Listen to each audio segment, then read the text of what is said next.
एक लीडर की सबसे बड़ी और सबसे खास बात यही होती है कि वो अपना कार्य सेल्फलेसली करे। वो खुद के लिए नहीं, दूसरों की भलाई के लिए कार्य करे। क्योंकि लीडर समाज का सम्राट नहीं होता, लीडर समाज का सेवक होता है।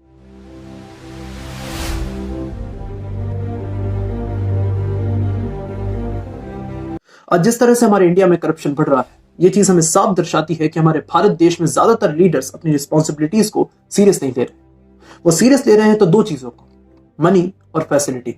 और यही सबसे बड़ा कारण है करप्शन बढ़ने का। लेकिन क्या कभी आपने सोचा है कि आज के समय इतने सारे लीडर्स करप्टेड क्यों हो रहे हैं? ये अपने कार्य पर क्यों फोकस नहीं कर रहे और कार्य से मिलने वाले फल पर क्यों फोकस कर रहे हैं? इसका आंसर बहुत ही सिंपल है, क्योंकि ये इंटरनली वीक है। और होंगे भी क्यों नहीं।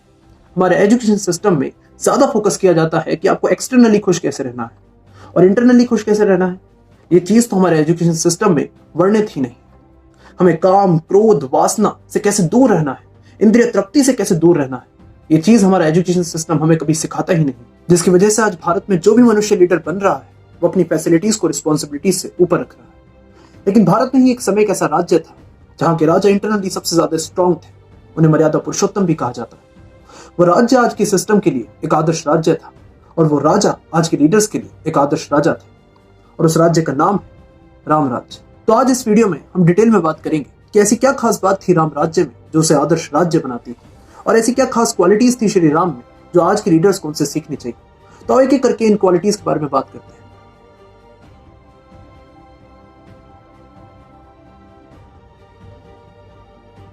तो प्रभु श्री राम की सबसे पहली बेस्ट क्वालिटी थी कि वो एक महान लीडर थे, ना कि वो एक मैनेजर थे। अब मैं सबसे पहले आपको लीडर और मैनेजर के बीच का डिफरेंस बताना चाहता हूं। एक महान लीडर वो है जो बिना रिसोर्सेज के भी उतना ही कैपेबल है जितना वो रिसोर्सेज के साथ कैपेबल है। वो अपने रिजल्ट्स का दोष रिसोर्सेज को नहीं देता और बिना रिसोर्सेज के भी हाई पोटेंशियल के साथ वर्क करता है। मींस उसका कार्य रिसोर्सेज पे डिपेंड ना करे। बट एक मैनेजर कौन होता है? एक मैनेजर वो होता है जो चीजों को मैनेज करता है। बिना किसी रिसोर्सेज के, बिना किसी फैसिलिटीज के वो कार्य नहीं करता। जब उसे सारी फैसिलिटीज दी जाती हैं, रिसोर्सेज दिए जाते हैं, तब जाके वो उन्हें मैनेज करता है, वो कोई कार्य करता है। आप छत्रपति शिवाजी महाराज के एग्जांपल ले सकते हो। वो एक महान लीडर थे। जब उन्होंने स्वराज्य खड़ा किया था, उससे पहले ना उनके पास कोई सेना थी, ना कोई राज्य था। उन्होंने अपने दम पर स्वराज्य खड़ा कर दिया था। अब प्रभु श्री राम के पूरे जीवन में ये क्वालिटी देख सकते हो। जब वो महर्षि विश्वामित्र के साथ ताड़का नामक राक्षसनी का वध करने गए थे, तब ना उनके पास कोई सेना थी, ना कोई हाथी था, ना कोई घोड़ा था, ना कोई रथ था। उन्होंने इन सब चीजों को लेने से मना कर दिया था। जब वो रावण के साथ युद्ध करने गए थे, तब भी उनके पास ना कोई हाथी था, ना कोई घोड़ा था, ना कोई रथ था। पहनने के लिए खड़ाऊ तक नहीं थी। उन्होंने वानर सेना की मदद से रावण के इतने बड़े साम्राज्य का विध्वंस कर दिया था। लेकिन आज के मैक्सिमम सो कॉल्ड लीडर्स नहीं है, वो एक मैनेजर है। जब उन्हें सारे रिसोर्सेज दिए जाते हैं, फैसिलिटीज दी जाती हैं, तब जाके वो कोई कार्य करने का सोचते हैं। और अगर उस कार्य से अच्छे रिजल्ट्स नहीं मिलते, तभी वो रिसोर्सेज को ही इस चीज का दोष देते हैं। हमारे पास ये नहीं था, हमारे पास वो नहीं था, हमारे पास ये रिसोर्सेज नहीं थे, हमारे पास वो रिसोर्सेज नहीं थे। प्रभु Shri Ram was never dependent on resources. आज के लीडर्स को प्रभु श्री राम से एक सच्चे लीडर होने की डेफिनेशन सीखनी चाहिए।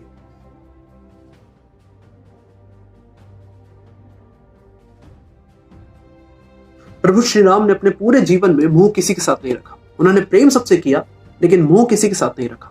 अब मैं सबसे पहले आपको प्रेम और मोह के बीच का डिफरेंस बताना चाहता हूं। प्रेम स्वार्थ रहित होता है और मोह प्रेम और स्वार्थ का मिश्रण होता है।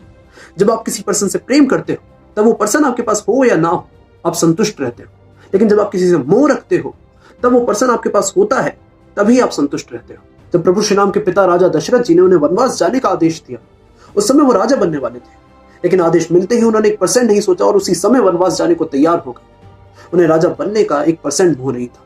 उनकी वानर सेना तक बिना किसी फैसिलिटी के, बिना किसी सैलरी के, बिना किसी कंफर्ट के कार्य कर रही थी। उन्हें सैलरी का मोह नहीं था। वो प्रभु श्री राम की भक्ति के कारण वहां युद्ध में लड़ रहे थे। जब प्रजा के लिए और अपने कर्तव्यों के लिए माता सीता को त्यागने की बारी आई, तो प्रभु श्री राम अपने कर्तव्यों के लिए माता सीता को त्यागने को तैयार हो गए। माता सीता उनके लिए कोई आम स्त्री नहीं थी। वो एक भयानक युद्ध लड़कर आए थे उनके लिए। माता सीता को वन भेजना माता सीता से ज्यादा कष्टकारी प्रभु श्री राम के लिए था। लेकिन फिर भी उन्होंने उन्हें त्याग दिया और बता दिया कि उनकी प्रजा और उनका कर्तव्य उनके परिवार से ऊपर है। इस तरह का डिटैचमेंट प्रभु श्री राम में था। इस डिटैचमेंट का 1% डिटैचमेंट भी आज के लीडर्स में आ जाए तो हमारे देश से करप्शन का नामो निशान मिट जाएगा।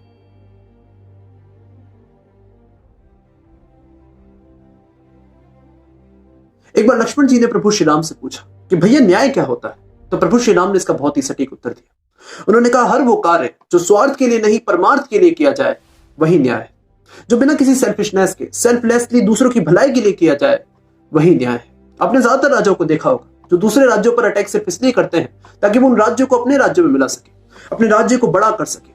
लेकिन प्रभु श्री राम ने कोई भी युद्ध इस उद्देश्य के लिए नहीं किया। उन्होंने अपने जीवन का हर युद्ध, अपने जीवन का हर कार्य बिना किसी स्वार्थ के दूसरों की भलाई के लिए किया, धर्म के लिए किया। जब उन्होंने बाली को हराकर किष्किंधा राज्य जीता तो वो स्वयं वहां के राजा नहीं बने, उन्होंने सुग्रीव को वहां का राजा बना दिया। जब उन्होंने रावण को हराकर लंका का राज्य जीता तब भी वो स्वयं वहां के राजा नहीं बने, उन्होंने विभीषण को वहां का राजा बना दिया। क्योंकि ये दोनों युद्ध उन्होंने इन राज्यों को अपने राज्य में मिलाने के लिए नहीं किए थे, उन्होंने ये दोनों युद्ध धर्म की रक्षा के लिए किए थे। एक लीडर की सबसे बड़ी और सबसे खास बात यही होती है कि वो अपना कार्य सेल्फलेसली करे, वो खुद के लिए नहीं दूसरों की भलाई के लिए कार्य करे। क्योंकि लीडर समाज का सम्राट नहीं होता, लीडर समाज का सेवक होता है।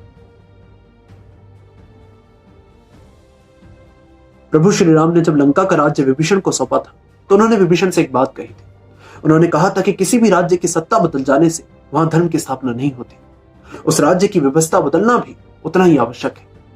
तुम्हें रावण की हर पुराने laws and rules and regulations को बदलना होगा और सिस्टम की पुनः स्थापना करनी होगी, तभी इस राज्य में धर्म की स्थापना होगी।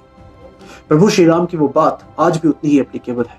जब ब्रिटिशर्स भारत छोड़कर गए थे तो भारत की सत्ता तो बदल गई थी, लेकिन भारत की मैक्सिमम व्यवस्था आज भी वही है। भारत के कई सारे लॉज, भारत के कई सारे रूल्स एंड रेगुलेशंस आज भी वही हैं जो कई साल पहले ब्रिटिशर्स हम पर लगा कर गए थे।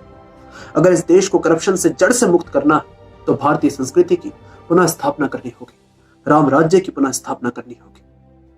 तो आज के लिए सिर्फ इतना ही। उम्मीद है ये वीडियो आपको पसंद आई होगी, उम्मीद है इस वीडियो का मोटिव आपके समझ में आया होगा। अगर इस वीडियो का मोटिव समझ में आया और अगर आपको लगता है ये मोटिव औरों तक भी पहुंचना चाहिए तो इस वीडियो को शेयर कर दें। मैं मिलता हूं आप सबसे किसी और नेक्स्ट वीडियो में, तब तक के लिए जय श्री कृष्ण।